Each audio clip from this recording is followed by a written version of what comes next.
I am a huge fan of hacking habits, or quick and dirty ways to train yourself into a habit, and today we're going to focus on the creative habit, specifically creative thinking to solve problems. For a business analyst like myself and many other professionals, creative thinking isn't the sudden burst of creative genius we imagine artists or songwriters to have. In fact, according to Business Insider, there are four types of creativity.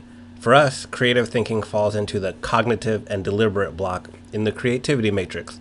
This basically means that we have to fill our brains with enough information so we can mush it all together and come up with new and exciting solutions. The International Institute of Business Analysis defines creative thinking as the successful generation and productive consideration of new ideas and the application of new ideas to solve or resolve existing problems.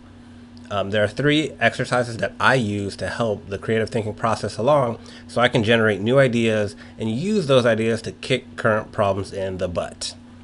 The first is constraint thinking exercises. These are pretty easy to understand. You define a problem you want to solve, then you think up one solution. Next, think of a constraint, real or made up, that would eliminate that from being a viable solution. Then come up with more solutions taking that constraint into account. For example, designing a tool for a task, then designing a tool for a task for someone who only has one hand, or blind, and so forth. You just keep adding and removing constraints until you have many different ways to solve the same problem.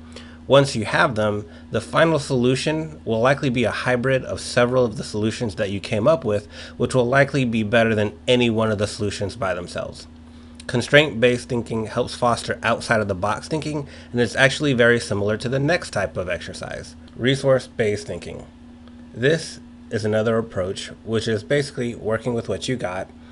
This can be fun and challenging. For example, if you're working on documentation and you want to create a process flow to add to your document and you don't have Visio, what are your options? You can use Microsoft Paint, you could use PowerPoint, you could draw it and take a picture, you can use Excel to visually display the sequence.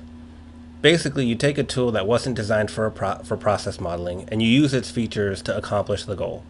This is sort of like using SharePoint for requirements management when your company doesn't have a dedicated requirements management tool, which is one of my older courses on Udemy. The more comfortable you are with any one of the solutions, the better equipped you'll be in applying it to meet your needs. The last but not least is analogous thinking exercises. Thinking in analogies is one of my favorite ways to break down concepts and also find solutions. Finding similarities from different issues will help you find similar solutions to already solved problems. I personally use analogies all the time. In most cases, I use them to help me conceptualize things and make them easier to grasp. And an easy example could be that as a parent, it is hard to keep track of every single changing need of my family, as well as the daily activities of my children and spouse. This is very similar to the problem faced by development teams that led to the creation of Agile and Scrum. So by implementing some of the concepts of Scrum outside of a development team, I might create greater transparency, collaboration, etc. I mean, just imagine how much easier it would be for everyone in the house if there was a daily stand-up and a Kanban board with everything everyone was working on. Being able to clearly define the issue is very important to using this method effectively. And finally, one of the keys to creative thinking for problem solving, regardless of your approach, is expanding your working knowledge base. You have to be constantly learning more things about everything around you. The more you know about how and why things work, the more you'll be able to see the different and creative ways that they can be used.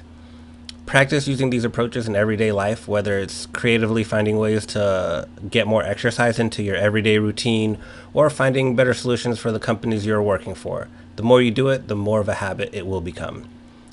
I hope that sparked some interesting ways that you can improve your creative thinking skills and habits. I'll include the links in the description for books and resources I've used on my journey to become a more creative problem solver. And as always, leave me your questions in the comments and I will answer you there, or I will use your question as the basis for a future video. So subscribe to see your questions get answered.